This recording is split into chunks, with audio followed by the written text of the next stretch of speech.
Now it's perfect. Well, good morning to everyone. In the eighth workshop, it's a partnership between the ANA and Usace and the excellent body of engineer of the American Army. And this deal was signed in the end of the year 2021. So both institutions have as a main focus the training and also the improving of subjects that are related to breach and dams. And Usace, that's one of the most respected bodies and agencies worldwide. And it seems natural to us to understand how they operate and maintain their institution. So today's topic will be the dam breach, and we will have James from the Center of Production and Consequences of Uses. We will now go to Alan Lopez. Many of you have been in other editions and workshops, and you know how productive and interesting these workshops are, and they make us think how our own models and our ways of acting. And this deal with Uses is one of our priorities to look for the improvement of training of our technical body. We know that we're not alone in our challenges, and we are working very hard to have these workshops and from ANA institutions and that are also going through similar challenges. So we know that this type of event has a wide reach, and our main purpose is to train and improve our production. So the first seminar was made in August 2022. And to us, the experience of how Uses deals with dams and with focus on the classification and also risk management. In the second seminar, also in September, it was following the first seminar in August, we had the natural resources conservation present that is responsible for the maintenance of older dams. In this opportunity, we were talking about the types of dams and classification and categorization and the following guidelines for the planning and of construction and monitoring and rehabilitation of dams from the conservation of natural services, of natural resources, excuse me. And then the third workshop was talking about methodologies for interventions and construction to improve the safety in dams. And in March 2023, we did our fourth workshop that talked about erosions and causes for disasters. And we've had over 1,500 people watching, and they were interested not only in the subject, but it's important to observe how these seminars have the capacity to improve our technical knowledge. And in July 23, excuse me, we focused on dams and the main breach causes in Brazil. On the sixth workshop, we talked about instrumentation and monitoring of dams. And I'd say that these are the two main mechanisms that analyze and offer techniques for the performance of projects. The seventh workshop that happened in October 2023, we were talking about hydrologic premises for the safety of dams. And I believe that the topic that we're talking about today, it has a lot of similarities with problems that we find in Brazil, cascading dams, and is something very common to us, and know how to act in these breach cases that is extremely relevant. So I will finish my brief speech and wish you all a great seminar. And I'd like to thank again Usace for this important partnership. I will now pass the floor to our dear friend Alan, so then he can present our speaker. Thank you, Felipe. I'd like to say again, highlight the importance of these webinars and all of the hundreds of professionals that we've been able to help. For example, right now we have over 500 participants. We've had about 1,500 people that subscribed and that will probably log in a minute. And this webinar is being recorded both in Portuguese and in English, and it will be made available on our YouTube channel. I'd also like to say that the questions must be made by the Q&A feature, and after the presentation we will have a discussion period for the questions. I'd like to thank our partners, the engineers in the American Army, Gabriela, and all other fellows that are here with us today. And also thank for the presence by Mr. James Lowe. I'd like to say that he is a professional engineer and he is in the district of Louisville. He has served in many technical areas for 22 years in the session of hydraulic engineering. He has dam breach modeling experience, and he's currently the leader of the modeling sector and a technical coordinator of the Center of Production for Mapping and Consequences Department, that's called MMC in the Usace. And the topic will be the breach modeling, dam breach modeling, and the guidelines and safety program. And the presentation will focus on the standard model for the MMC, specifically how the modeling is done with cascade dam breach and how that is incorporated, the main objectives of the modeling process. So again, I'd like to thank you all, and I'd like to pass the floor to James, so you can do your presentation. Thank you. Well, good morning, everybody. I just want to first thank you for giving me the opportunity to speak on this topic this morning, and I really hope you find the presentation informative. All right, well, as we first started off, we will talk about the Corps of Engineers best practice approach for dam breach modeling and how cascade breach modeling is incorporated. And in order to do that, I think it's best to really start from the ground up, where we talk about the background and the purpose of dam breach modeling and how we use it. We'll talk about the products that we develop, those that develop the products, and then we'll get into the actual side of cascade breach modeling.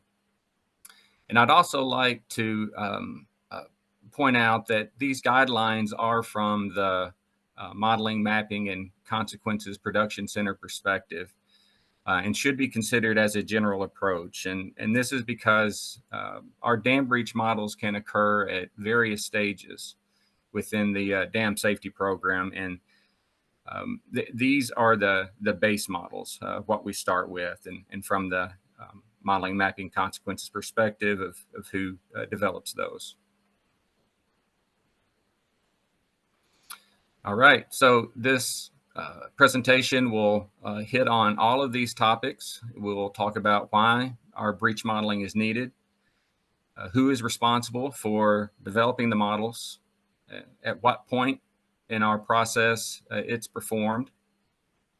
We'll talk about the products that are produced. And then lastly, where we'll get into the actual cascade breach modeling guidance, how it is performed. We'll go over the guidance approach and the requirements for the modeling. So first off, why needed? Basically 3 reasons. All of them are related, but they are needed separately. The first is for consequences. We require consequences for risk assessment. The second is emergency flood mapping. The third is for hazard classification, as our breach modeling results are used to support dam safety hazard classifications. So first off, consequences. Again, these are required for a risk assessment. And as you know, the risk is composed of the 3 main parts: the probability of an event, the probability of a breach given the event, and then finally, the consequences of that breach. Now, our hydraulic model results are the input for our life loss estimates using the LifeSim program. The consequence results coming out of LifeSim are really the primary means of estimating the consequence portion of the total risk of projects within our inventory. And as you can see in this table at the bottom here, the results that come out of LifeSim, they provide for such information as population at risk. They provide life loss estimates, provide economic damages, and provides those within an uncertainty bound. For emergency flood mapping, we develop both hard copy and digital mapping products. Now, while these products aren't directly used in risk assessments, the digital maps can be used for reference, and they are accessible on an independent platform for the risk teams outside of the modeling software or the need for any other GIS software to view the maps. And then finally, why we need it for hazard classification. Again, the breach modeling results are used to support that. However, for the Corps of Engineers, classification for our projects is typically obvious without modeling, given the size and type of the dam. However, modeling is needed occasionally, depending on the project. And in this next slide, this sort of shows the general differences of our projects. Now, the Corps of Engineers has various types of dams for various types of purposes. But in general, I think we can generally classify these structures in one of 2 types. The first on the left here is a large volume multi-purpose project with the primary purpose being flood control. The one on the right is a navigation dam used strictly or needed strictly for navigation up our waterways. And it does not have a flood control purpose. Now, our federal guidelines for classification, there's just 3 of them. We have high hazard, significant hazard, and low hazard structures. Our high hazard structures are reserved for dams with expected incremental life loss. And by incremental life loss, I'm meaning the life loss, the difference between breach and a non-breach scenario, life loss between those. A significant hazard project generally or wouldn't have any life loss, but it would have direct economic damages or lost benefits should the project go out of service. And our low hazard projects have damages limited to the property owner. And I'm not sure how many of those projects we might have, maybe none. The one on the left here is definitely a high hazard project with the very large pool and danger to the communities downstream. The one on the right is a significant hazard project, primarily just due to the lost benefits of navigation should the project be inoperable. All right, so who is responsible for modeling? And in this case, for base models, this is the Modeling, Mapping, and Consequences Production Center. This center is centrally led, but it's a virtual organization within the Corps of Engineers. It's comprised of district personnel. We have about 25 core personnel that are responsible for day-to-day activities. There are approximately 50 base personnel. These are fully trained and used for typical modeling efforts. And then we have, or could have, up to about 125 other what we consider surge personnel as needed to deliver the program. And again, these are for base models where additional, more detailed modeling may be done outside of the MMC in different parts of the program. All right, so this shows who the MMC is made up of. And when it comes to breach modeling, this is an important slide, and we will come back to it. But as far as the functional disciplines within the MMC, we have hydrologic and hydraulic engineers, economists who are responsible for the life safety modeling. We have geospatial and data management specialists, technical writers for our reports, program managers, and then all the associated leadership. All right, so when is it performed? Our base dam breach models are performed as needed on a 10-year cycle as part of the dam safety program. Now, I stole this figure from another presentation that was part of this series.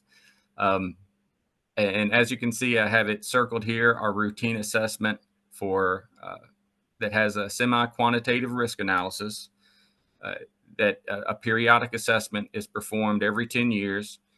Should a issue come out of the periodic assessment, we would move into the issue evaluation study phase where, in this case, breach modeling would likely be performed to a much more detailed level. And then should a modification be needed to address an issue, it could go to a dam safety modification study. And additional modeling could occur in either of these two phases.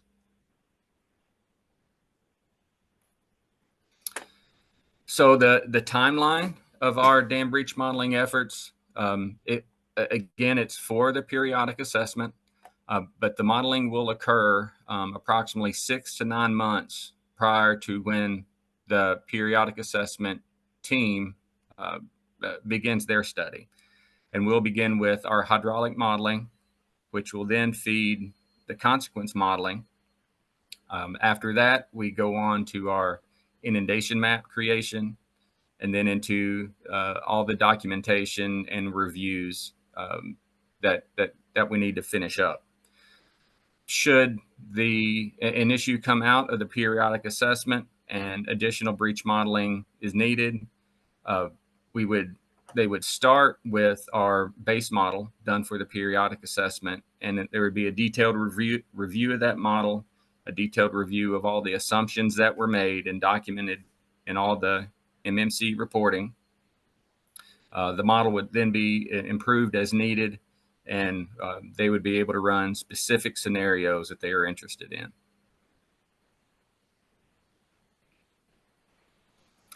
So as far as our base modeling considerations, when we take a look at these every 10 years, fortunately at this point, we have models for most of our dams now.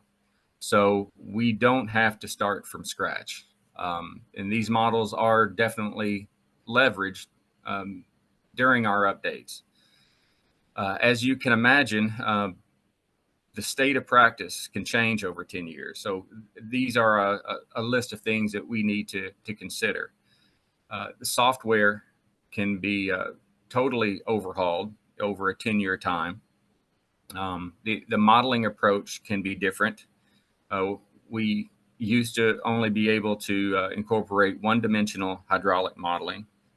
Now we can utilize two-dimensional hydraulic modeling where needed. Our stakeholder needs could change. Our risk program, while it has been relatively stable over the last 10 years or so, during the first few years, it was constantly changing. So our needs could change of what we need out of the hydraulic or consequence models. New information since the previous modeling effort could be available now. The biggest thing as far as new information, we are now getting into our second round of periodic assessments. Therefore, we have much more information available regarding failure modes and what is actually driving the risk for the project. So we might be able to even get a little more detailed than what is typically required just based on the risk assessments that have been performed previously. And then obviously funding availability. These are not cheap efforts. They're very expensive, and depending on the funding availability at the time or at the year that we perform these is how much we can actually accomplish.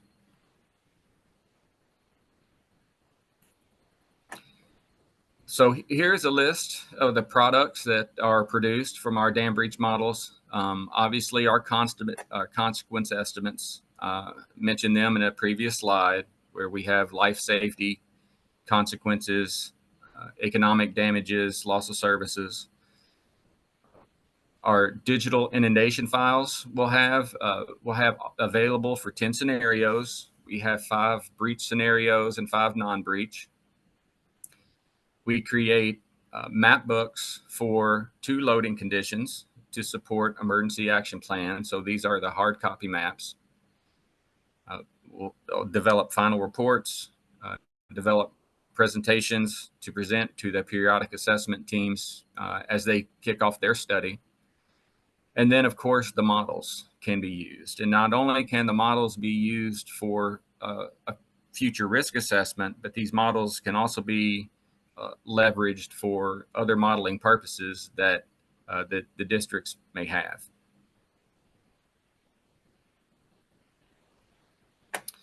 All right, so how is it performed? We have developed guidance requirements in technical manuals. We perform breach modeling for both dams and for levees, and there are separate technical manuals for each of those efforts. These technical manuals go over or provide the requirements for the hydraulic modeling, the consequence modeling, the mapping portion of it, the documentation portion of it, and the project management, how we start and end each of our efforts. These technical manuals are considered as living documents. They do change. They change as needed based on state of the practice, stakeholder needs, and we have to remain consistent really between both of them.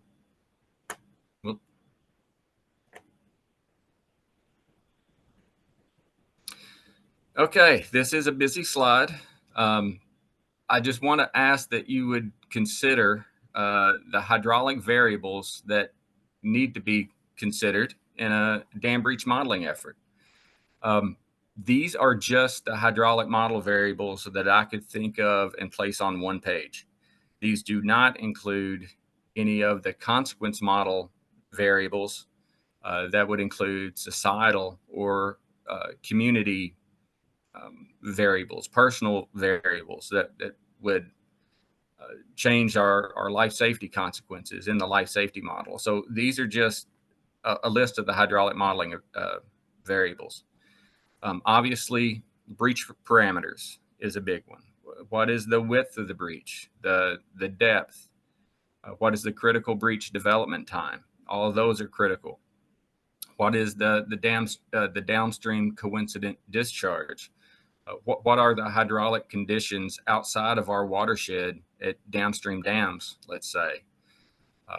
Project operation, how are we going to operate the model? So just several variables that we have to work through. Now I'd also like you to consider those responsible for selecting these variables for base models. And again, that is MMC personnel. Now, while there is critical expertise within the MMC, being the hydraulic modelers, being the economists, those that are responsible for our life safety software, but there are experts in other fields that will be part of the PA team that have not been directly involved in the modeling, and their involvement would definitely benefit the overall product if they could. Unfortunately, the timing of the modeling effort really prohibits any detailed involvement from the team, and this team would consist of the dam safety personnel from the district, project personnel, those that actually operate the project, geotechnical, structural engineers, geologists, and then local emergency management will sometimes be involved. There is coordination with the district dam safety personnel, and that's very beneficial, and we try to involve them as much as we can. But there's a lot of expertise that's not included in these base models.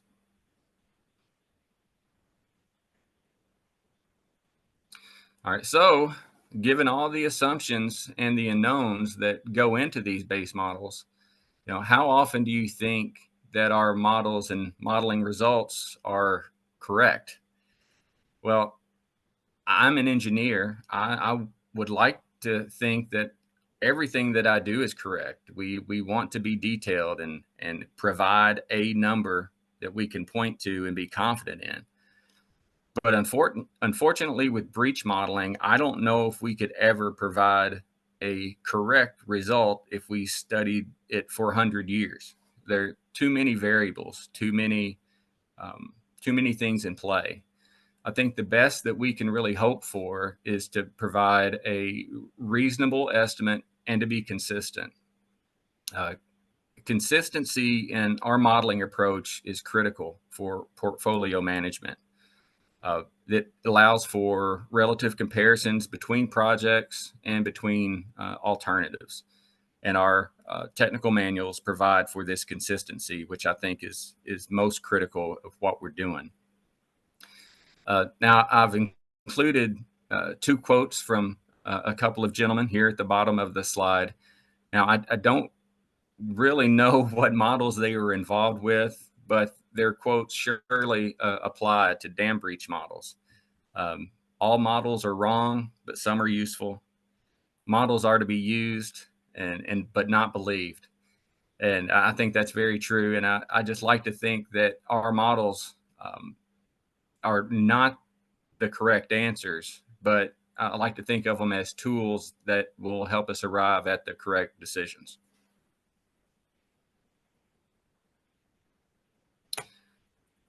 Okay, so a little bit about the standards of our modeling efforts. We use the latest official software version of our software programs. We use HEC RAS, and we use LifeSim. HEC RAS is our hydraulic modeling software. LifeSim is the consequence modeling software. We can perform 1-dimension, 2-dimension, or combined 1-dimension or 2-dimension modeling. As far as the size of our models, we need our model's extent to be long enough and wide enough to capture all significant incremental consequences. And it's not uncommon. It's typical for our model reaches to to be 100 miles or more downstream from the dam. If you see the image to the right, this just shows a few of our dams and shows the width of our models and the length of our models as we in the downstream direction, just as a just an example of how long these models may be. As far as our terrain, we use 10-meter bare earth digital elevation models as minimum detail. The biggest reason that's a minimum detail is because that is available for us. We're fortunate in that we have this data set available for the contiguous United States. It also provides for reasonable data size, and data size is relative. You know, what might be a lot for some would be reasonable for others. But as far as data transfer and simulation demand, the 10-meter has always been reasonable for us.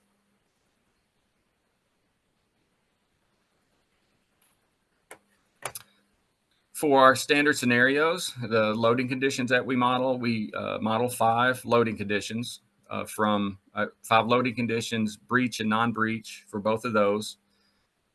These loading conditions will range from our normal, typical conditions at the dam, sometimes termed as sunny day conditions, all the way up to the top of the dam and those in between.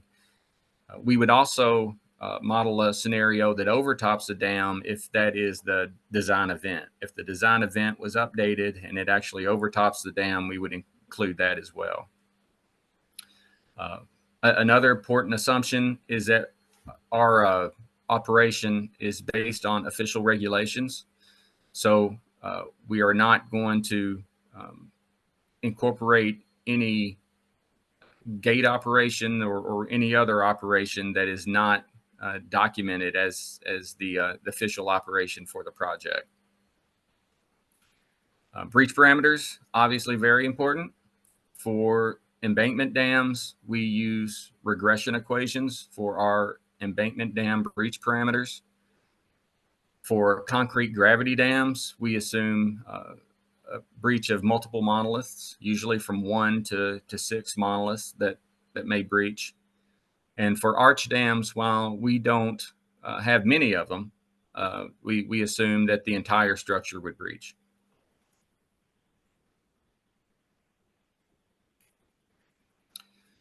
All right, so a little bit about regression equations. Basically, these are just equations based on large data sets of observed dam breach.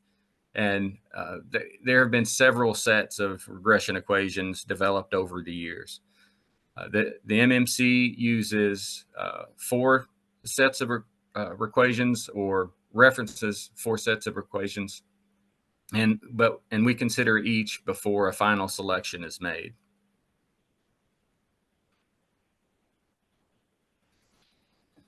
So the final selection is based on review of a number of items. We obviously look at the results. We'll consider the results with our dam configuration, and we also consider agency guidelines that we have, just general guidelines. Now, you know, the regression equations, they just provide numbers. They don't consider the dam as it is at the site. So, for example, we could not have a breach width larger than the width of the dam itself. So, you know, that's an example where one equation could be thrown out. We could also select an equation based on what we feel is the most appropriate response from the reservoir. So, for example, if a regression equation provided a breach development time of 1 hour, but there was still 50 feet of water in the reservoir, and velocities were such that erosion would continue to erode the embankment, then that wouldn't necessarily be the best selection of breach parameters from that equation. And then finally, agency guidelines. Here are lists of 3 different federal agencies and their guidelines for breach mapping, at least in the 2007 timeframe. For our average breach widths that we would assume, we would typically assume that it should fall between 0.5 to 5 times the height of the dam. Our breach side slopes, which generally don't matter a whole lot in the hydraulic modeling and the results coming from your dam, but from 0 to 1 side slopes. Breach times from very fast to up to 4 hours. And these are the same standards that we've had since the 2007 timeframe, really when about the MMC started. A little bit more about breach. We center our breaches over the highest portion of the dam. Our vertical initiation of the breach, we assume it occurs at the bottom elevation, and this is, of course, for a piping failure. If it's a overtopping failure, then the breach would start from the top down. Our breach bottom elevation is assumed to erode to the downstream channel invert or the embankment toe. So if the embankment goes across the channel, the downstream channel, we would assume that it eroded to the downstream channel.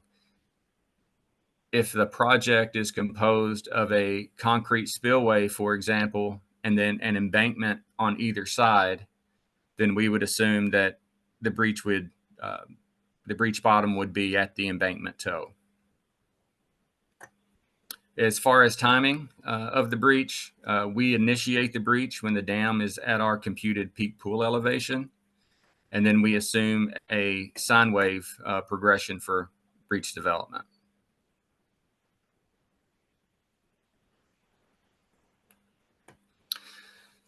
So data availability on all of these, it's different for every project. And I presented a few of the minimum standards that we have for data.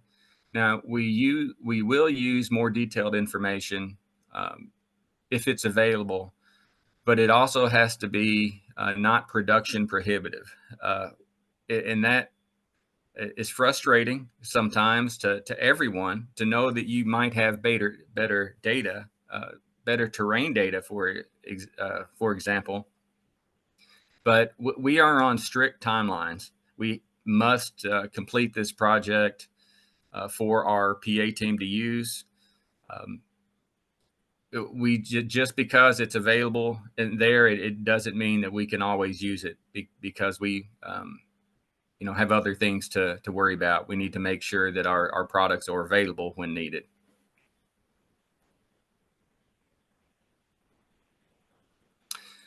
All right, finally, cascading breach. As was mentioned, as this was kicked off, this is a known issue and phenomenon. This is when a breach of an upstream dam could cause breach of downstream structures. Now, for the MMC, for our base models, we do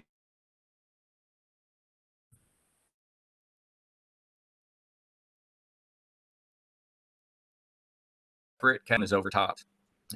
In this scenario, we want to capture any additional potential consequences that could be applied to the upstream dam in a risk assessment. For considering all scenarios that we do, the non-cascading scenario is still considered as the official scenario for our emergency action plan mapping and for reporting purposes, if we need to pick one. The cascading scenarios are documented as additional information, although the products and the way that we do things are generally the same.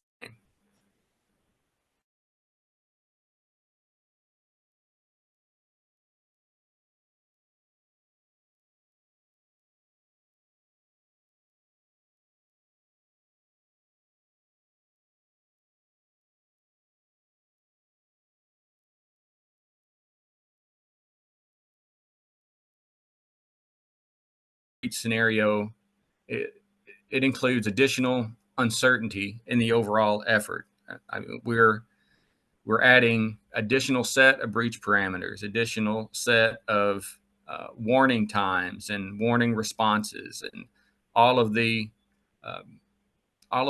assumptions that we do for the upstream dam. We would have to do that for the downstream dam as well. And then lastly, and really, I think most importantly, especially for a base modeling effort, we want to limit the duplication of efforts. Again, we do breach modeling for all of our projects, so we will already have a separate map set for the downstream dam, and we will have consequences for the downstream dam as well. So in the event that we would need a cascading scenario to consider, if we didn't have a cascading scenario within a former modeling or with an existing modeling effort, we could always reference the modeling effort of the downstream dam of their site-specific study as well. It wouldn't be perfect, but we think it could be used for base modeling considerations. So modeling guidelines for cascading breach. We only model cascading breach for 2 loading conditions. We only do a single run per loading. So in many instances, if we have a downstream dam, the systems that would have a downstream dam, we would have multiple dams. So if all major downstream dams overtop, we will assume a breach. We are not going to assume one breaches and the other one doesn't. It's either going to be all or none if they overtop. We use the same breach assumption approach. So we'll use regression equations if it's an earthen structure, or multiple monoliths if it's a concrete structure. If it happens to have both, we will generally assume that the embankment portion of the downstream dam fails. Our breach trigger is a little bit different. While we triggered the breach of our study dam at peak elevation, for our downstream dams, we trigger the breach at 5 foot at 5 foot of overtopping, or at peak elevation, whichever is less. And then once again, whether it's for a cascading breach or not, we attempt to model, or we attempt to have the model long enough to capture all significant incremental consequences.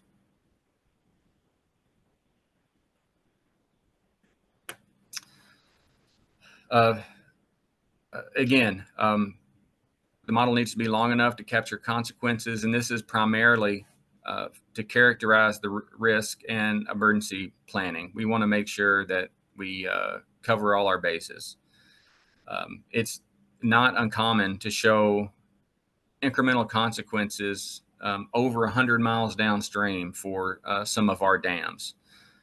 This is an example at the bottom where we have our life safety information from the life sim model broken out by reach. So we have a reach of 0 to 3 miles, 3 to 7, 7 to 15, all broken up.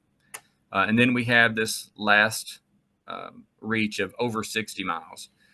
And as you can see, the total consequences versus that over 60-mile reach, that is the most substantial portion of the consequences are coming from that reach downstream. Now, this doesn't happen with all of them, but as you can see, we have up to 20 foot of depth still at some structures downstream for over 60 miles away.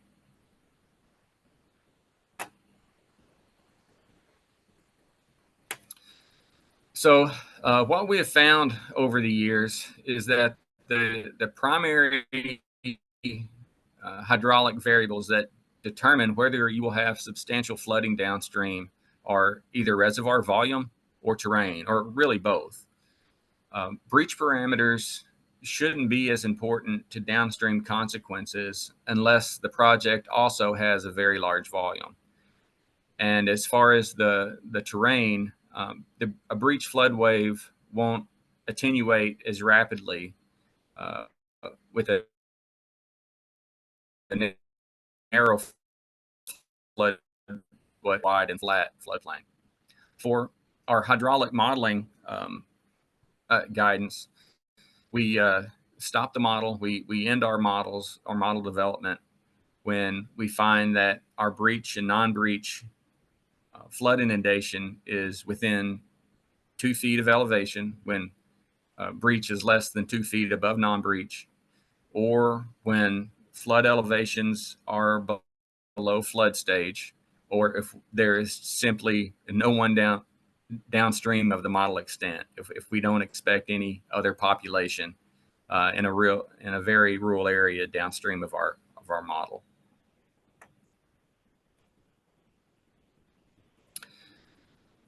Now, this figure is typically intended to show the conceptual impact of breach parameters to downstream flooding.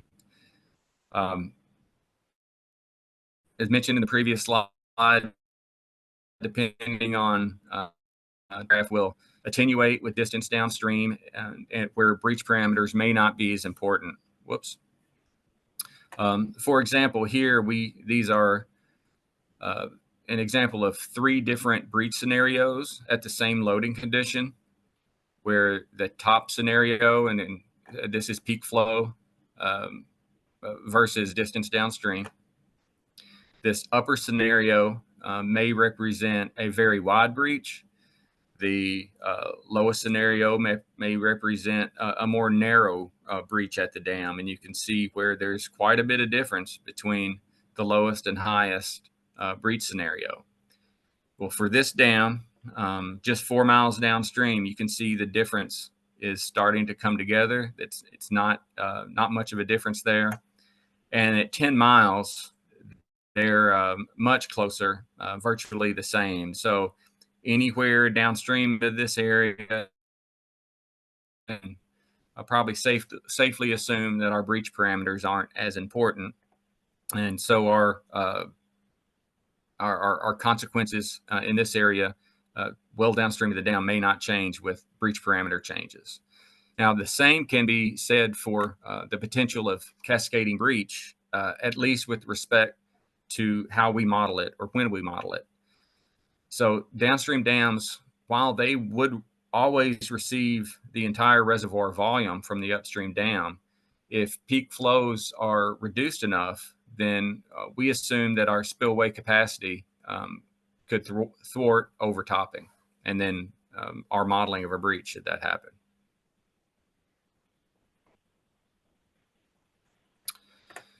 Other guidelines for cascading breach, we will typically assume similar initial conditions of the upstream dam or of the downstream dam as we do the upstream dam. So if we have a normal condition at the upstream dam, we would assume the same for the downstream dam at the time of the breach modeling.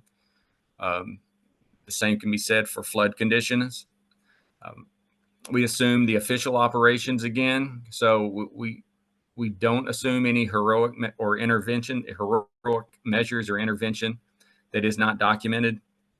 And this could come into play where if you have a downstream dam, if you know the upstream dam fails and you have the opportunity to operate your project differently, maybe they would operate it differently. But for the MMC and base models, we don't have that information.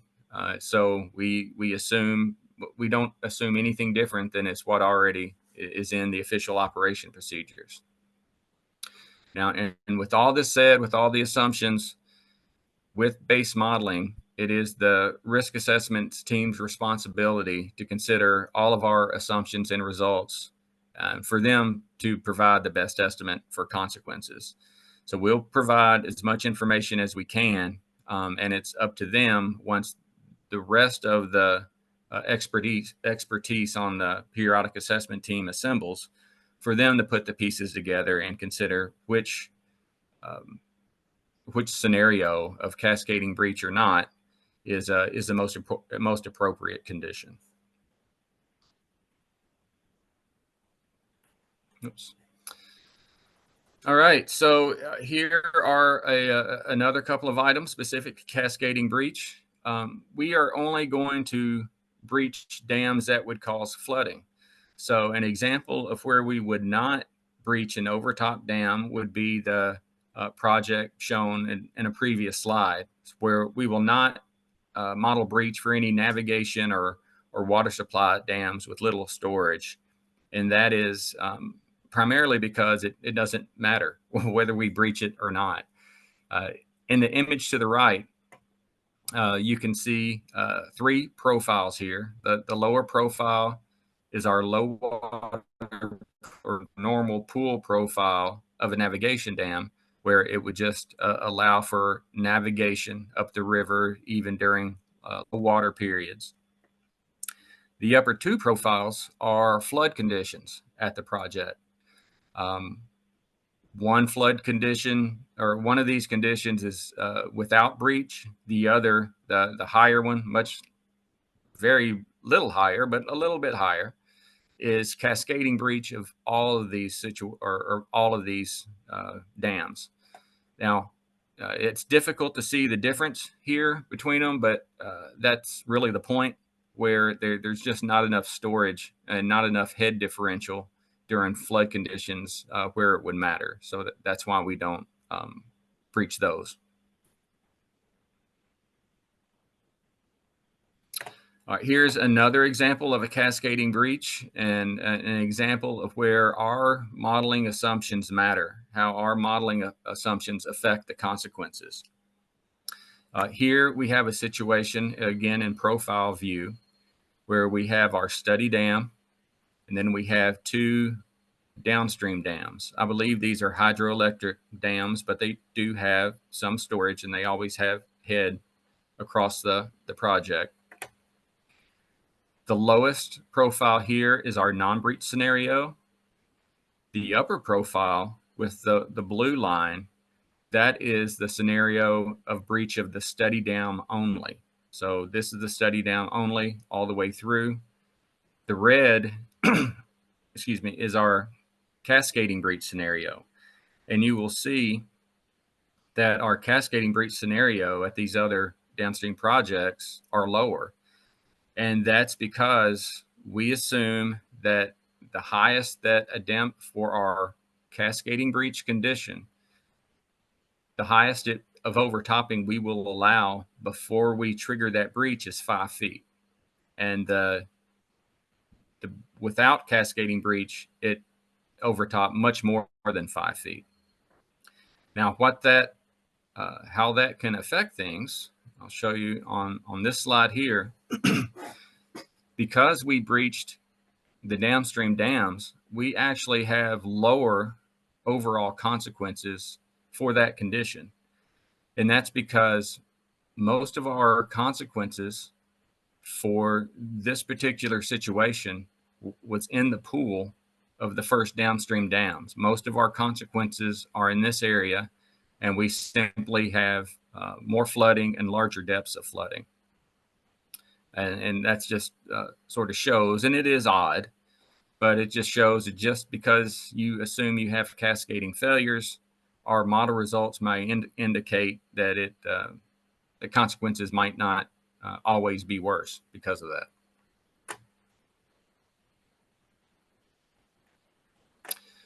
So I'm finishing up the presentation, talking a little bit about breach parameter or breach modeling for our higher level studies, whether it's coming in an issue evaluation study or a dam safety modification study.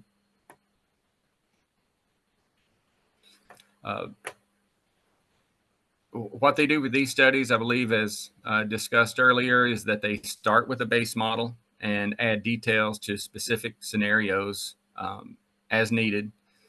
As far as the breach is concerned, we be able to improve our assumptions based on geotechnical or structural input. You can also tailor it to a specific performance concern that the base modeling effort does not do a good job of representing, such as a spillway gate failure. So we could still cause substantial damages if a single or multiple spillway gate breached. But for our base models, we are just assuming breach of an embankment portion, and which wouldn't represent the spillway well. We could also look at specific inflow scenarios, specific events where maybe there's too much difference between our standard scenarios, and they want to be more specific on a certain loading condition, or maybe they'll have different operation decisions that they would make. Maybe our operation decisions for the study project or downstream projects weren't the best.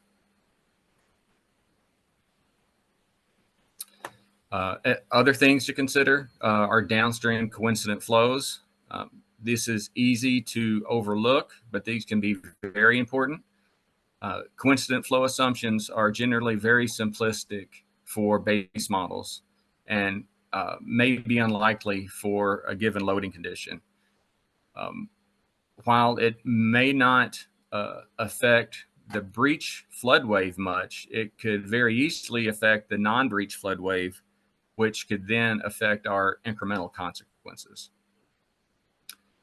As far as our breach parameters, you could consider a physically based breach model, which would consider the material properties of the embankment.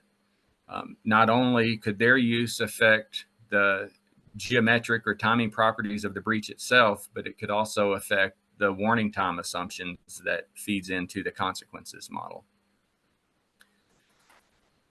And while we haven't talked about the consequence modeling much in this presentation, they can update consequence model assumptions during our higher level risk assessments with elicitation findings from our downstream emergency management. The consequence model will use a default set of curves, generally for base models. They'll use a default set of curves for warning initiation, for response, and for mobilization of the downstream population.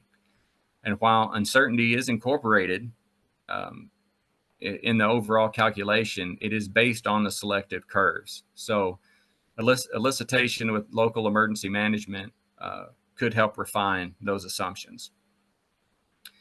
And then finally, sensitivity analysis. I think this is critically important, and it just, the higher level studies affords the team an opportunity to directly model many situations and test what if scenarios. So not only is there more involvement with all technical and operational experts, you're also provided the opportunity to check whether or not a given variable matters, and whether much discussion is need to be spent on a given variable. Now, I believe, yep, that is my last slide. So I will open it up to questions. Okay, Andy, thank you so much for all the presentation with lots of details. I'm sure everybody liked it. And we do have some questions here in our Q&A and in the chat, and I'll go over it. Okay, we have 10 questions here. So I'll make them in block so we can answer it. So first question here, it's from Mr. Barbosa. And I would like to know if you use this geophysical data collection to have a better risk to map the weakness regions. In case you use this, how do you interpret the data you collect that are part of the inversion process? I will make two more questions for you. The other questions from Daniel is he's asking if you could show the regulation or legislation about the classification of dams between the higher significant and low hazard, as you shown here. Mhm. What's the regulation or the legislation that defines it? And Diogo Semig, he's the more technical question. He's asking about for the worst breach scenario, the search is also maximize the consequence of the scenario, searching for a more catastrophic possible scenario of breach. Even if unique in literature or overcome the criteria of the projects, they are more conservative or not? What's the worst scenario used to establish this? What are the criteria you use for this project? So these are the first three questions so you can answer them. And I will make the next three for you. You have answered these first three ones. Okay, thank you for those questions. I apologize, I didn't catch the first one, but I will attempt to answer two, and then we can go back to it. As far as the federal regulations, those are in how we calculate life loss, let's say.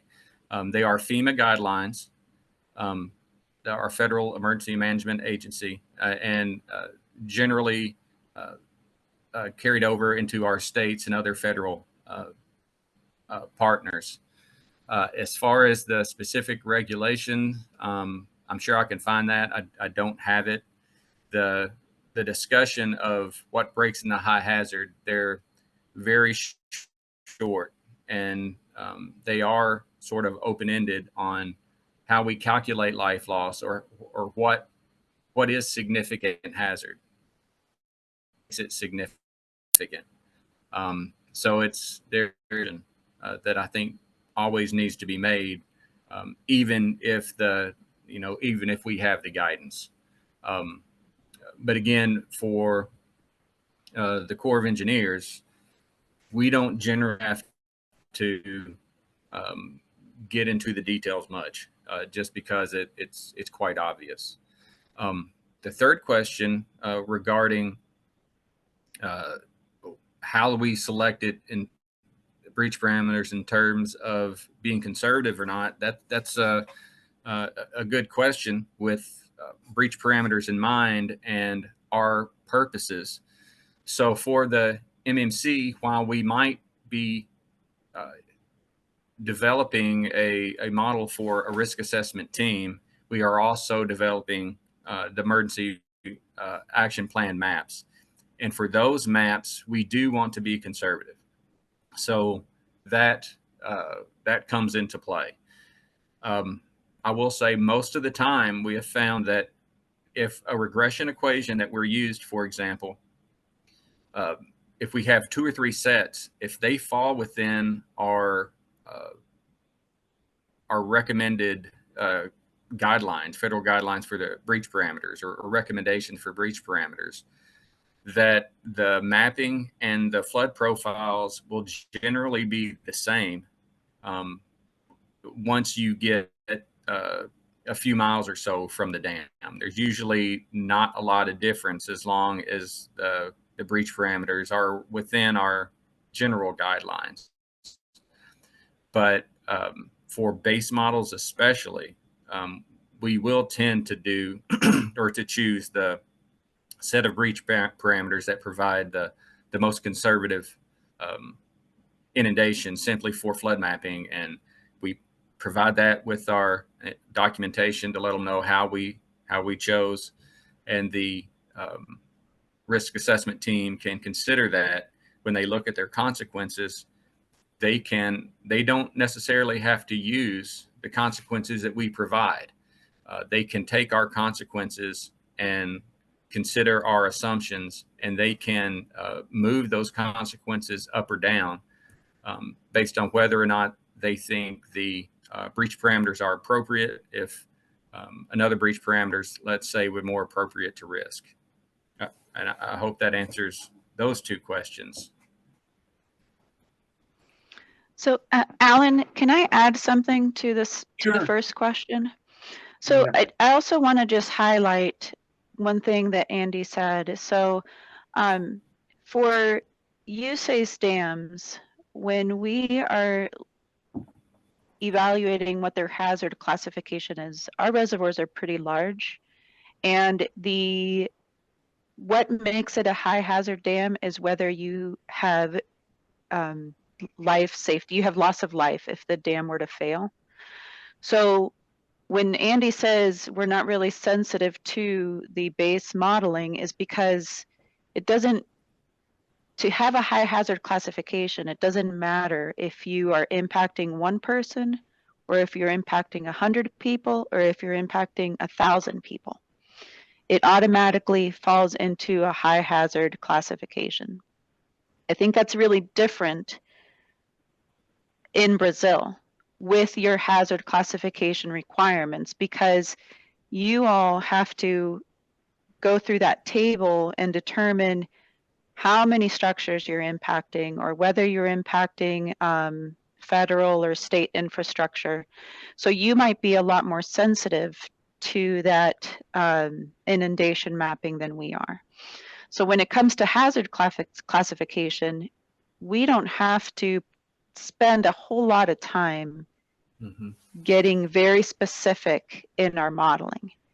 When it comes to risk analysis and prioritizing our portfolio, that's where we spend the majority of our time. So I just wanted to make that comparison, Andy. So please correct me if I stated anything that was not right.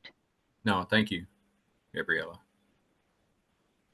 Okay, and Andy, just to clarify that, in the second question, so the purpose is not always to maximize the consequences.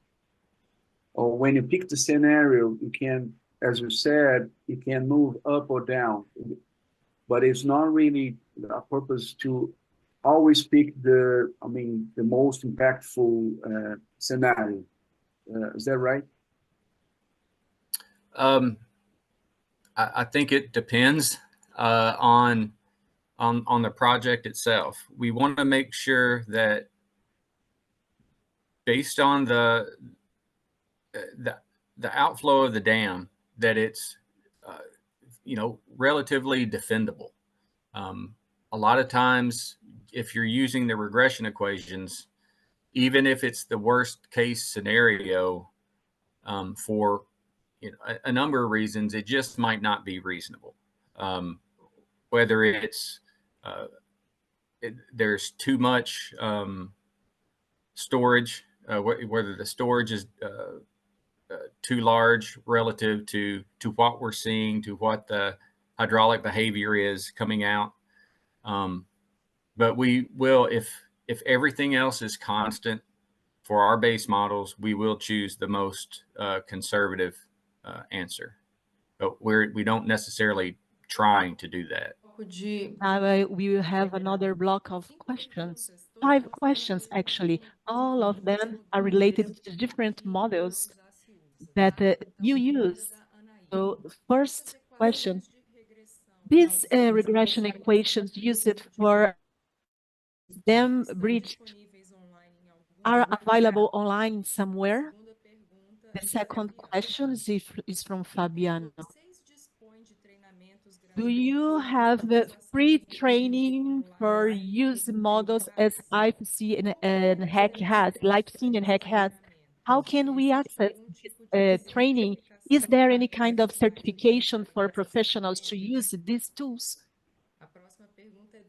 Next question is from Laia. It's in English, so I read it in English. Simulations to be 2D. Could you discuss 1D versus 2D simulation? A próxima pergunta, ainda sobre modelos, é do The Daniel. second question is about models.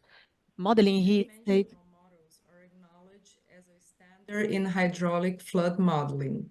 But there is a current trend, not only in academia, but also in companies to explore and adopt three-dimensional 3D models and probabilistic modeling for a more refined assessment of uncertainties.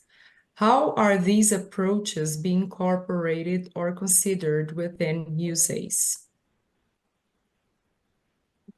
E aí só tem mais uma pergunta and que there is just one more question. There is still about it. Is there any forecast to launch a HackRes live scene, the next version? Will that be possible to automatize the software version just like it's done with a HackRes or HackRes controller? Can you repeat that last one? I think I got all the others. Okay. Is there any prediction of availability or launching of a Hack Life Sim 3.0? Will that be possible to automatize the software in this version, just like it is done today with the Hack RAS and Hack RAS controller? Okay. And that's it. Okay. All right. I'll start with the first ones. I think I have them. As far as the regression available, yes, there are many available. I believe the RMC has a what they consider a toolbox that has a number of regression equations that can be used, basically in spreadsheet format that have been included. The MMC, we have our own spreadsheet with our 4 regression equations that we use. We use or reference the Froelich equations. There was one in 2008. That was the update, and then the original one in 95. The Langridge Monopolis is one, and Von Thun and Gillette is the 4th. But we have spreadsheets on that we use in our modeling efforts. Either of those can be provided. But again, those are the 4 that we started with about 15 years ago. Those are the ones that we continue to use and reference, but there are several others. As training access, I'm almost positive that there are YouTubes out there for hydraulic modeling trainings for HEC RAS, and I assume that they're also out for LifeSim. I also know that there has been, in many cases, training that global training. I know that some of the developers have gone overseas and provided training classes for various computer models that come out of there, that come out of the Hydrologic Engineering Center. So I don't know if anything like that is possible, but I'm definitely think that there are online training. As far as certification, I don't think there was any certification requirements for this. It's all freeware, but yes, training is available, and I'd be happy to try to locate some of those. As far as 1D and 2D examples and differences on where we might have the approach for one versus another, I wish I had a model open now. I think it would be, you could easily see. Historically, we have always used our 1-dimension modeling effort, and that's just, if you can imagine a cross-section view where you're just looking straight in the cross-section view from one cut of the terrain to another. And that's fine if you're in a confined valley, let's say, in a mountainous region, where for flow is generally in one direction, just downstream within the channel or out of the banks, but it's still flowing generally in the downstream direction. What 2D provides you with is the opportunity to capture flood behavior over land as it spreads over land. In some cases, our dams are large enough that the flow will cross watershed boundaries downstream and could potentially flow into a neighboring watershed. Another example would be we could have 1D hydraulics in a riverine system and have levees on either side of the banks.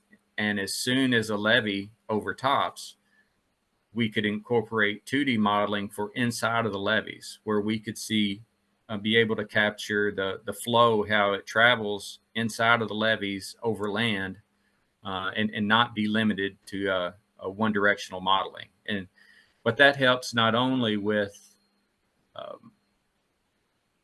our inundations and makes our inundations more believable and a nicer product, but it also helps with timing.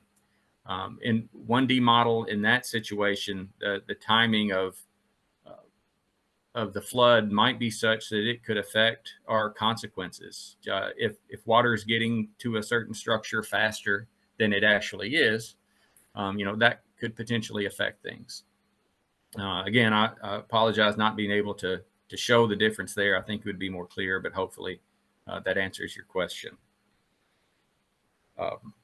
As far as 3D modeling and how we would utilize that,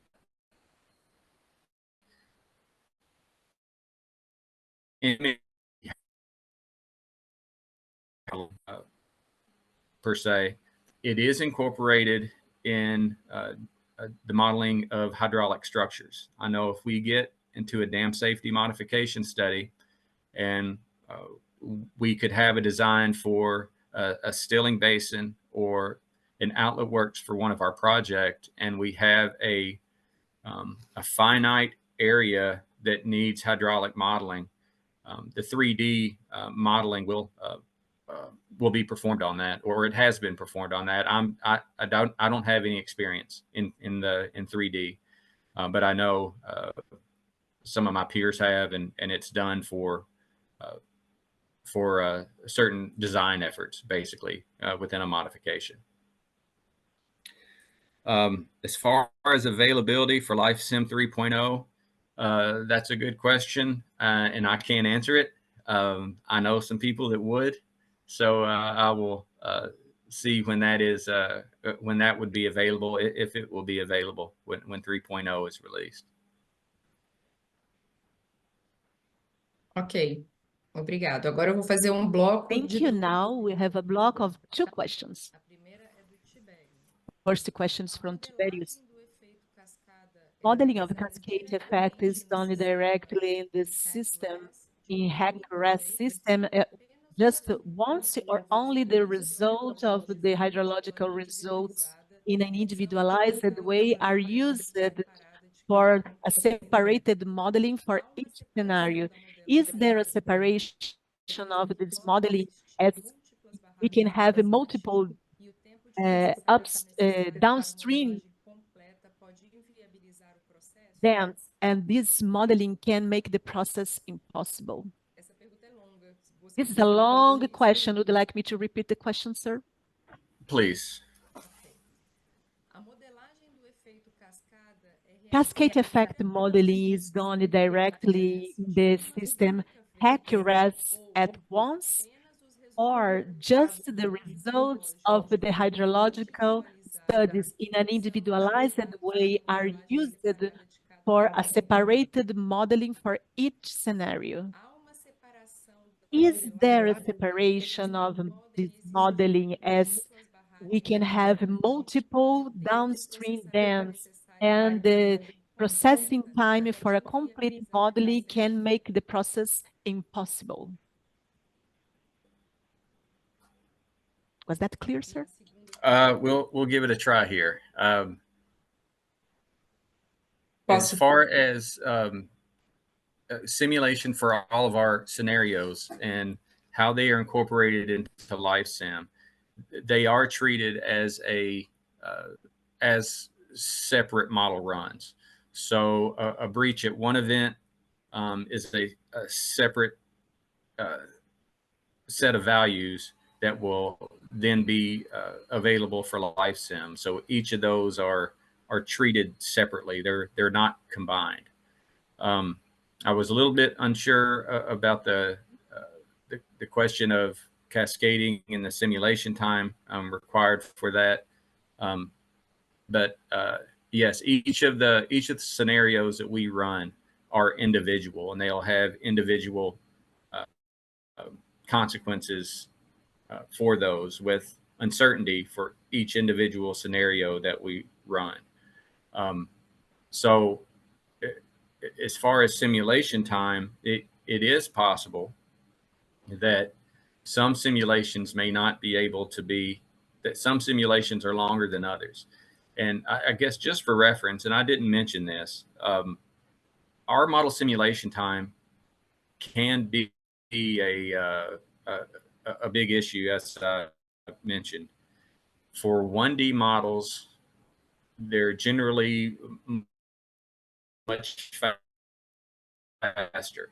Take as short as 5 or 10 minutes. So it's not that big of a deal.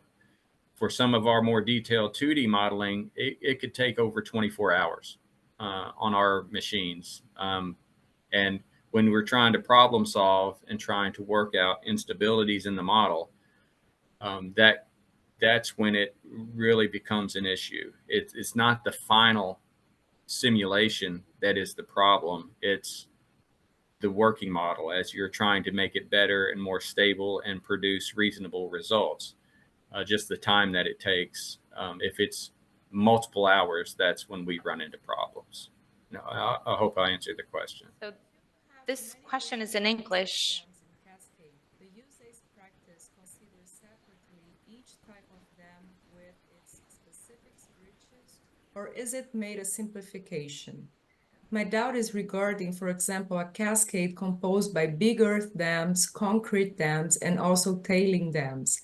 Is it reasonable to consider all dams the same time, or is it more common to evaluate each breach separately? We, in our base models, we evaluate each breach separately.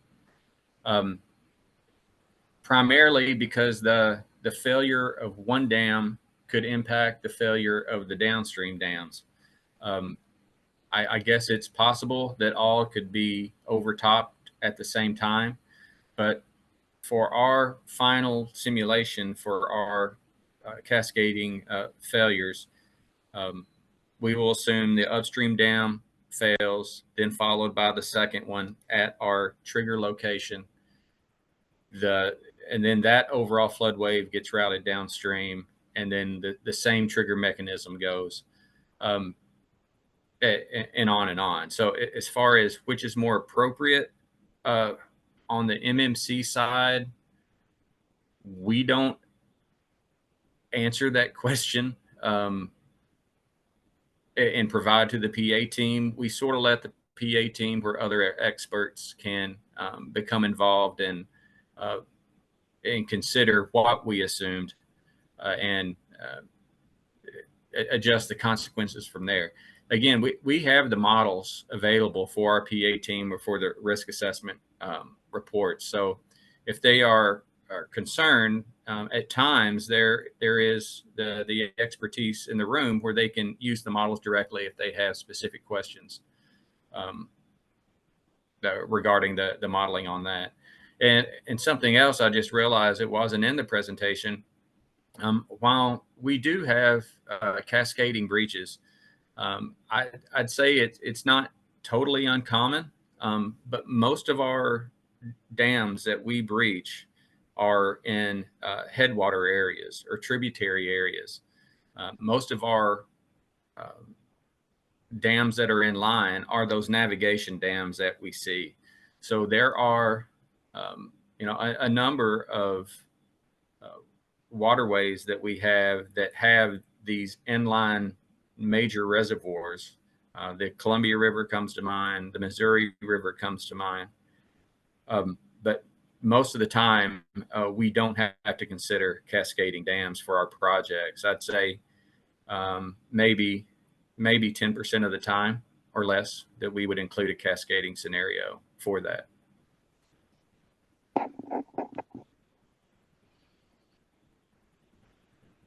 Thank you, Andy. I'm going to go back to some of the questions saw in the Q&A there, and really appreciate your time in answering all of that, because we have a lot of questions here, but we'll try to answer most of them. It's a question from Kyle. He would like to know if you use geophysical data to obtain better information for risk management, as just like mapping weak areas. And in case you do, how do you interpret and read the data? If you have any process of immersion, I will ask this question because of the geophysical question, and then I'll ask the other ones. Did you get that, James? Yeah, Do I you think so. need me to repeat? No, I think I did. As far as geologic, It's about, if you use geophysical assessments, field assessments to get better information for your model. We absolutely do for studies that go into an issue evaluation study. For our base models, at least historically, we would try to get general information from the district if they had a feeling for breaches or for their consideration for vulnerable areas. But in general, for base models, we are just looking at the regression equations. And if there's any difference in the regression equations when it comes to erodibility or constructability of a project, then we would consider that. But when you're looking into geologic or structural constraints on a breach, we would consider base assumptions, but detailed issues that would come out into a failure mode or a risk assessment study, that's when that would really be refined, is during the higher level efforts. I will say now that we are getting into our second round of periodic assessments, if we have had one periodic assessment done, or if we've had a previous risk assessment done, where we have had all the experts together and they have risk drivers that they know if there are specific issues in the dam, then we can use that to base our base models on, just because we have that information now. We're not making up anything, just hydraulic models. We have studies that will be help. The first one from Angelica, she would like to know how the volume is estimated for the cascading breach. The second question, MNC is responsible for performing cascading breach for cascades with several own dams. I didn't catch the second question. Yes, I quite not understood that too. Did you understand that, Tawana? I think if he's asking if MNC is responsible for performing cascading breach analysis for several dams, that including the dams that you guys do not own. If you have other dams downstream, they're not yours. How do you consider that? I think that's one issue to Brazil, and probably that's the question. Okay, I got Com that. diferentes donos, eu acho que é... Different owners. Yeah. Okay. Okay. The third. You're right. Oh. Yeah, just to very quickly, considering a situation where a dam breaks and the flood wave reaches the base of another dam downstream, and not its reservoir, how should the development of the breach or rupture or the breach of the affected dam be considered? If there was no one there to observe it? Was that the question? If the flood reaches the base of another dam, how should the development of the breach of the affected dam be considered? Okay. Okay. Well, I'll give it a shot. I think it's asking if you change the parameter of the breach of the downstream dam, if the upstream Okay. floodway reaches it, or do you consider, you know, Right. really separated? Okay. All right. If there is any influence, And that the you know the floodway is reaching the base of another dam. right. And the final question, you have mentioned a design event for the simulation. Could you discuss how it is chosen, how it's elected? Okay. Okay, so I'll stop with those questions. Thank you. Okay. All right. So the first question, with regard to volume and how that's estimated in a cascading breach. Generally, our models are set up so it's termed a static breach for our upstream dam. We generally assume a storage area, or in HEC RAS, it's termed a storage area for the reservoir. That volume is captured strictly in a curve, in a reservoir volume elevation versus storage curve that we will either get from the published water control manual, or in some cases, and especially now with our digital terrain, we have the availability to calculate storage, you know, above the water surface level to extend the storage curve. Downstream of the dams, it becomes a little more complicated if there is substantial storage already in the reservoir. And this might be where that question is coming from. We will typically have to calibrate our model to show that it captures the storage from the downstream dam. That's part of a process that we need to do, and it typically it's already been done. We will look at the published storage of that project in our water control manual, and then within the model we would adjust typically our cross sections in a 1D model so that the calculated volume relatively matches the storage relationship, the published storage relationship.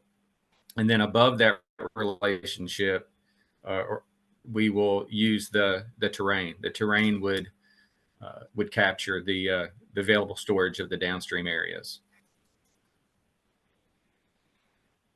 As far as MMC responsible for breach of non-corp dams, yes, we for dams of other owners, we will model breach of downstream dams if they have adequate storage, if we believe that it would affect the consequence estimate.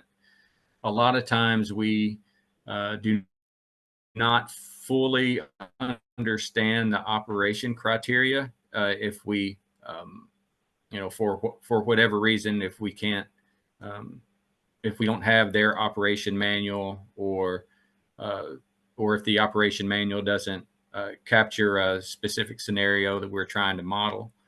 But yes, we're going to assume a dam breaches regardless who owns it in our models. I didn't write down how considered the third. Can you repeat the third question, please? I'm sorry. Right, sure. Yeah, third question is that how do you consider how we should consider the development of the breach? Of the breach, okay. Of the dam, in a situation where the dam breaks and the floodway reaches the base of the dam. You're right. So we don't consider any difference in the breach of a downstream dam if it's because of a natural inflow event or because of a breach of an upstream dam. You know, there could be some difference in breach development.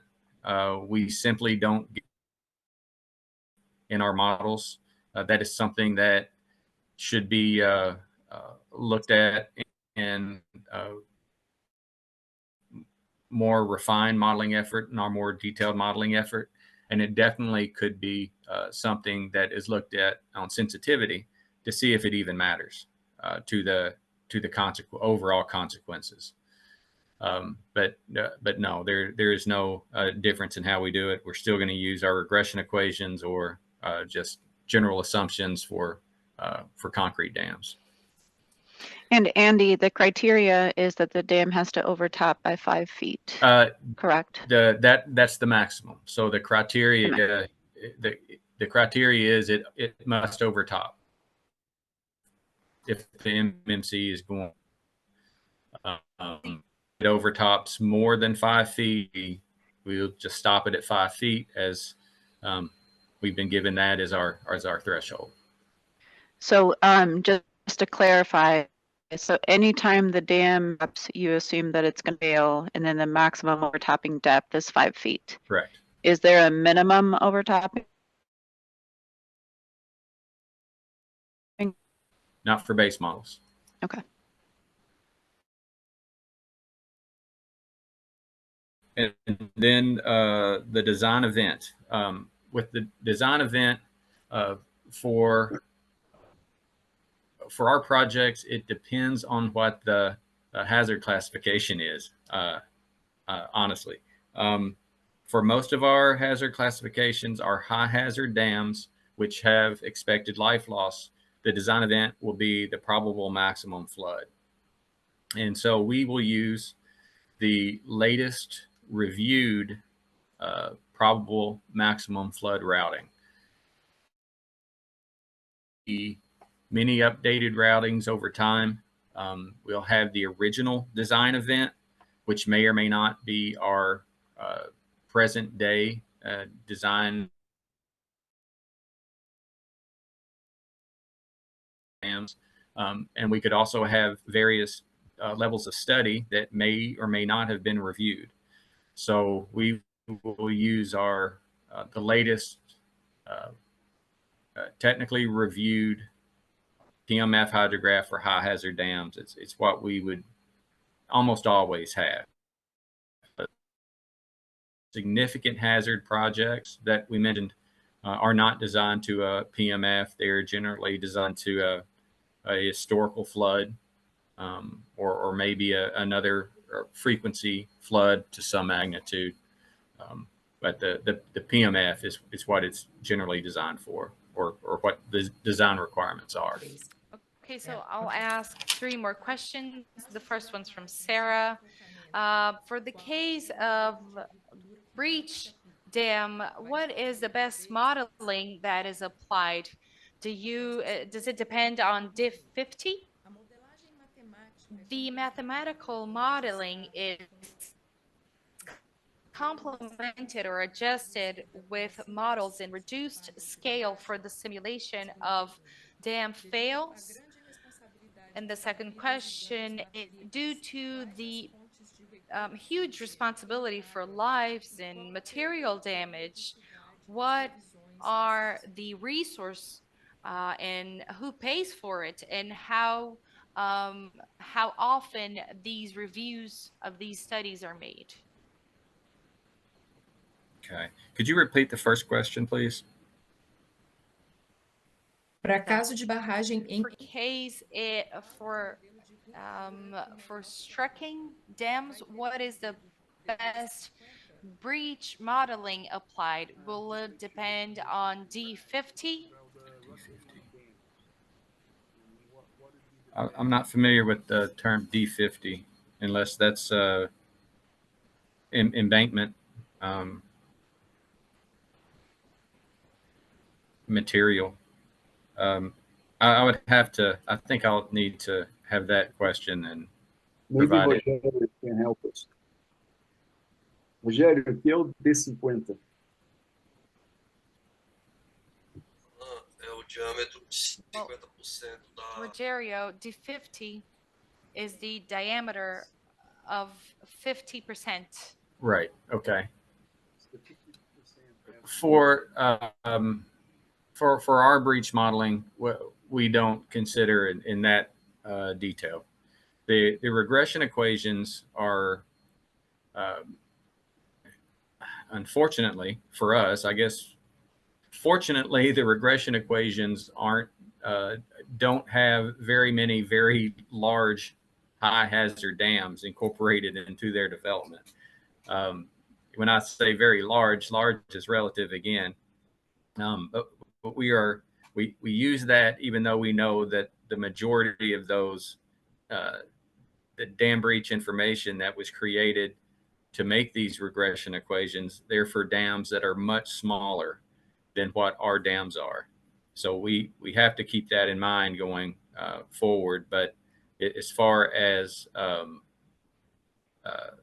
physically based efforts and physical based models for the MMC anyway, we don't get into that. You do get into embankment material type and an actual erosion processes, internal and external to the dam, if you get into a physical based model during a more detailed study. Sometimes those efforts will provide for a much different breach parameters. They are definitely more defendable when you consider the material makeup and type of dam and constructability, as well as the embankment material type itself. But that information can be used. Whether I think it's wind dam C now is one. There's a sites model. There's a few different kinds of physical based models that can be used for breach, but generally not or never have we incorporated that for our base models. So I think one thing that is important to note is the part of the organization that Andy works for, they're the ones responsible for creating the base model. And then that base model would come to a risk team, for example, that I would be working for. And then in that risk team, depending on the type of evaluation that we're doing, we can incorporate very specific information like geophysical data or embankment information, or make any modification to the breach parameters dependent on specific failure modes.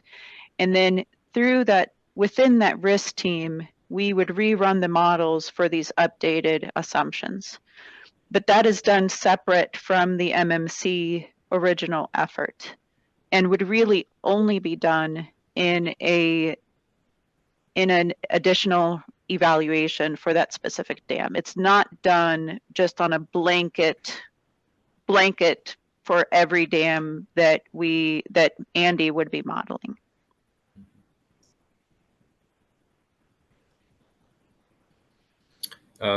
The second question is as far as resources and who pays for it. That's a good question. I am the technical guy. I'm not the money guy, but I know that we have money appropriated by Congress every year that is divvied out and that's available for our dam safety programmatic efforts. Some years there is more funding available to fully fund the program than others. I think right now there is a challenging time in the U.S. and the funding availability for these simply because we don't have the funding available and appropriated this fiscal year. So that's about all the details that I'm able to provide.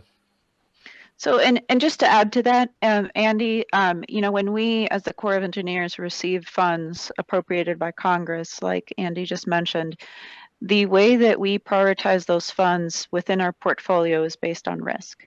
So those dams that are the highest risk would be prioritized first, and then those that are the lowest risk would be at the bottom of that priority list. And that priority list is updated continuously, and that is basically the reason for our risk management program, is so that we are able to do that.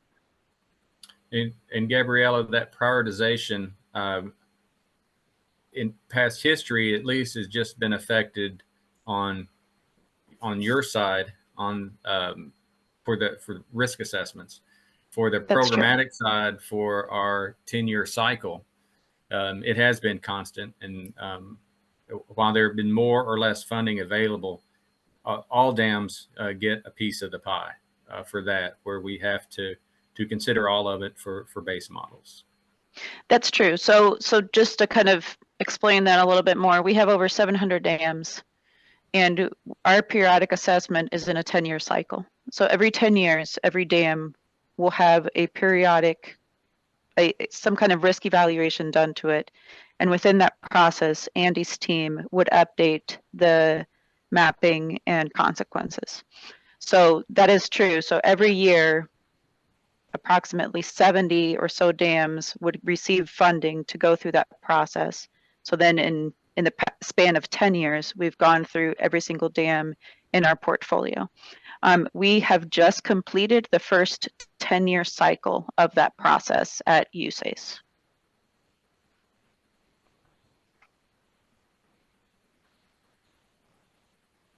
Okay.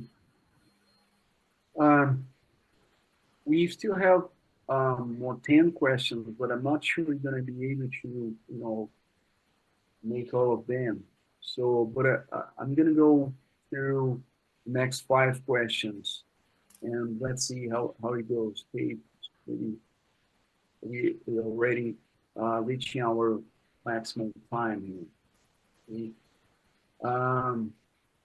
So, first question is in Portuguese. Quando é realizada a modelagem de When is the modeling done considering the precipitation, the maximum precipitation of the dam? The effects of the rain itself sometimes can be as bad as the breach of the dam, depending on the localization and the topography of the dam. In the downstream region, the effect of the modeling of this precipitation is also considered, or just the effect of the breach of the dam? That's an important question. This is an important question. Mm-hmm. Did you get there, Andy? I do. Yeah. If we consider precipitation, rainfall, in addition to the dam break effect. Yeah. Do I answer that now, or wait for the other questions? I can address that. Can you address that? Yeah, the other question. Yeah, so that's what we would term coincident flooding or coincident rainfall. If we have coincident rainfall or coincident flooding information available, we will definitely use it in our base models. As time has gone on, we have, as part of our cyclical periodic assessments, we have updated our design events. We'd updated PMF efforts or PMF routings as part of the PA. They're not detailed, but they're a lot of times better than what we currently have that are much older. As part of those studies, when they're updating the PMF for the dam, that does consider the rainfall in adjoining watersheds. And that rainfall would be converted in that study to flows in other river systems and for downstream dams. The way that we develop are various scenarios where we have a design event or an event that reaches a spillway crest, or what we can call a flood control event, or top of active storage. We scale the PMF inflow hydrograph, our design event hydrograph, in order to reach a certain elevation. In cases where we do have other precipitation downstream and we have it available from previous study, we will scale those inflow hydrographs that occur outside of our watershed. We will scale those to the same level as well to try to get an estimate of the of that rainfall, because I definitely agree. It's can be very important to the overall process. Typically, we don't have that information. The best that we can do is look at downstream river gauges, and we may consider maybe a small flood event. One thing that we have found, and I mentioned this earlier in the presentation, but we are primarily concerned in risk with incremental consequences. So the difference between breach and non-breach consequences. Something that we have found is if we assume substantial downstream rainfall or substantial downstream flooding not associated with the breach, that will increase our non-breach risk, and it could increase it substantially. The non-breach risk itself isn't as important in our program for risk management, but if we increase the non-breach risk, it typically won't affect the breach consequences as much as non-breach. So by not assuming downstream rainfall, or assuming relatively little for a given event, if we assume conditions that just reach flood elevation, let's say, that is actually for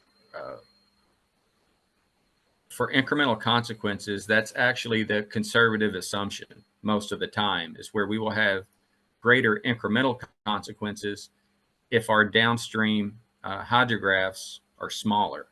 And that's sometimes hard to wrap your head around, but that's what we have found. So we feel by not including that, if we don't have good information, that is actually the conservative estimate for incremental consequences. And I hope I was clear enough on that. Yeah, thank you. Thank you very much.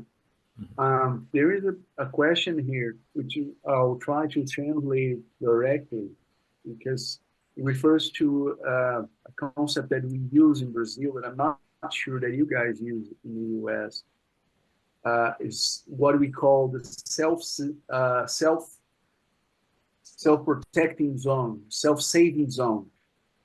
That's an area downstream of a dam, usually 10 kilometers from the dam, or the extension that a floodway will reach in 30 minutes, that we consider that the civil servant, the civil protection agent, will not be able to go there and rescue the people if there is a dam breach.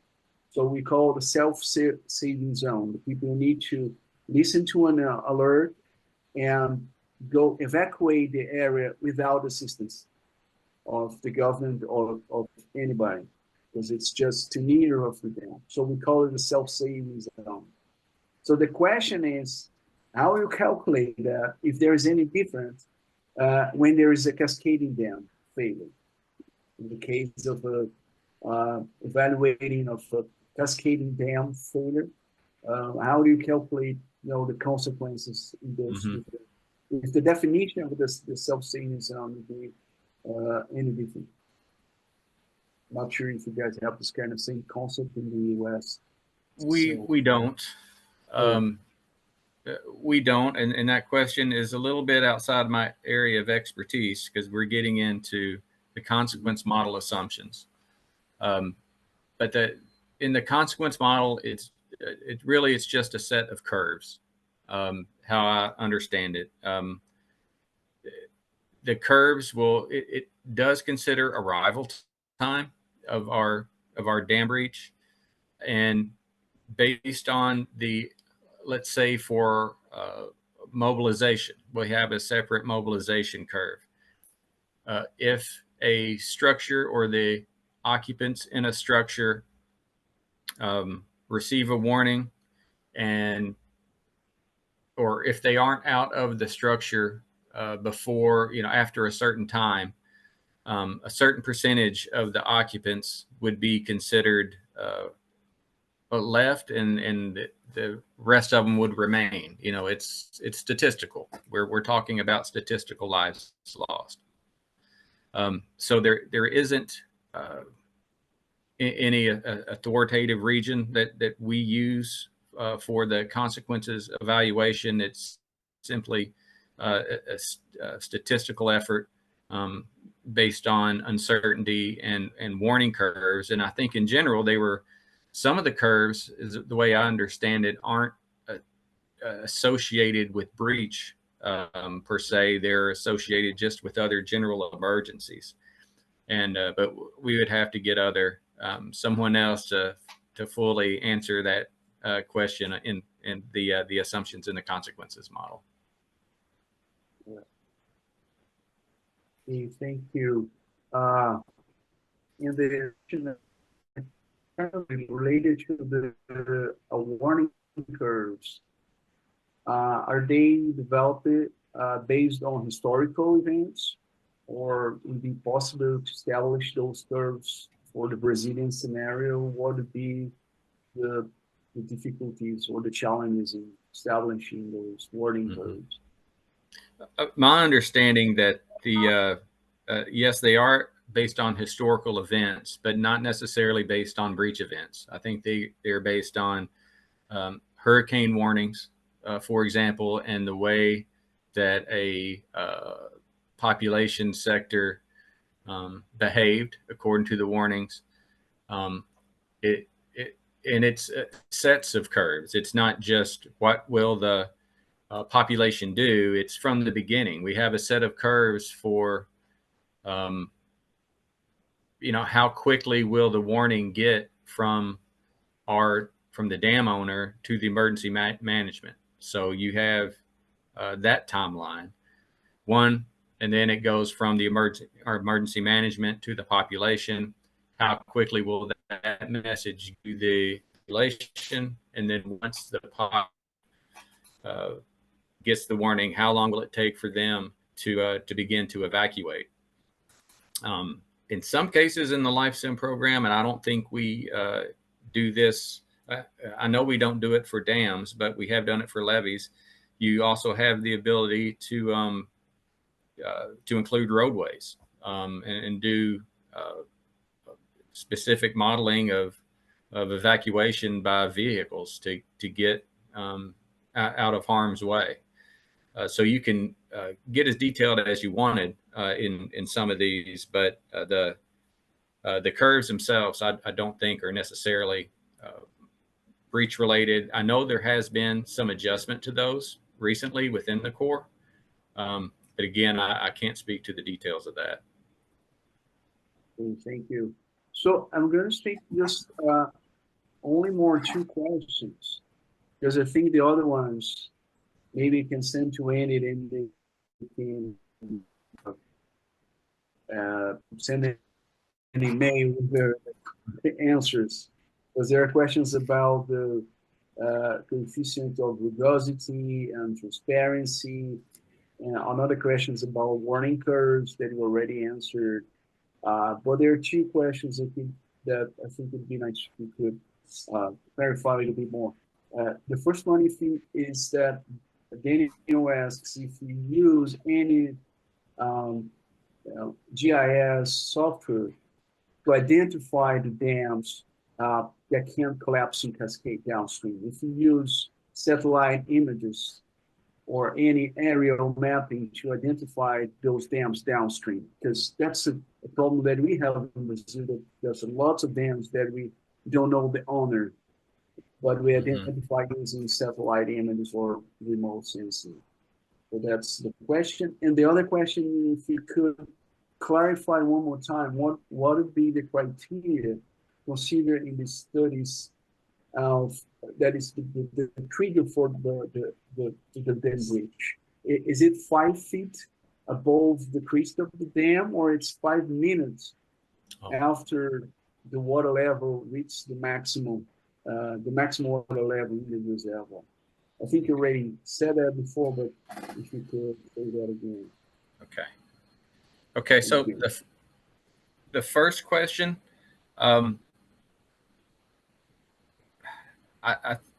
we have what I'm sure would be a relative difference in our dam breach models.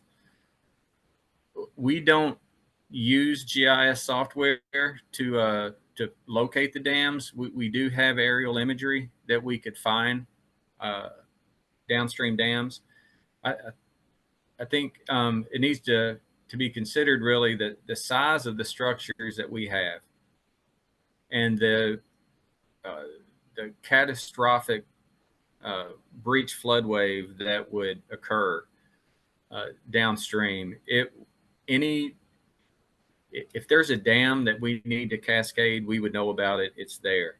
Without it, if you have a relatively small, that's relative to who you're talking to. But for our breach flood waves that we model, they're so large that any medium-sized dam that we have, it would overtop and take out, and it would just be a blip. So if we would need aerial imagery or other GIS software to locate dams, and there are many times we have several dams that are unnamed. Most of them water supply dams, or ones that have not been on our radar, especially as modelers. But those are generally so small relative to the size of the flood wave that we're modeling that we haven't had to consider those. But I can definitely see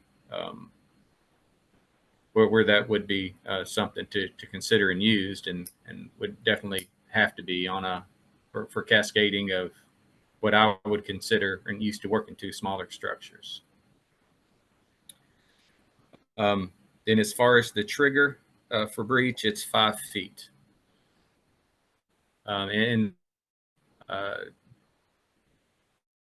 Years ago, and I believe that was just a general overtopping event that we thought anything higher would likely breach an embankment dam, that most embankment dams would not be able to withstand an overtopping of 5 feet for over a very long duration. Right. And that includes the downstream dams, or you consider yes. If they're on top, they break, or they need to be over by 5 feet. The downstream dams. Yes, the downstream dams. For the upstream dams, we don't. For our base models, we don't have a failure mode specific. We're not looking at certain triggers to for a dam to fail. We're simply loading the dam and assuming there's a breach, and then we'll give it to the risk assessment team to figure out whether or not that's a concern of theirs. We're just giving them that information. But the 5 foot rule is definitely just for the downstream dams, just so we can have everything consistent in our approach. All right, thank you very much, Andrew, for all of that information on answering all of the questions. Mm-hmm. We do still have a few questions, but I'll send you over in mail and ask you kindly if you could answer them. But most of them, the most important ones, we're really answered here. And I would like to thank you very much, Gabriela, and pass word to you, Gabriela and Tawana. Do you have any final words?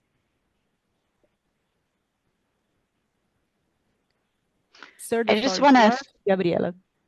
Thank you, Tawana. I just want to thank Andy for coming and presenting to this group. He and I met a couple times, and it's sometimes hard to come up to create these presentations because the process that we go through at Usace might be very different than what would be required in Brazil.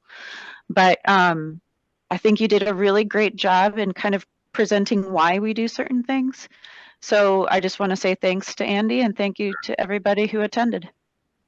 Yeah. Thanks, everybody. Thank you for the opportunity. Muito obrigada.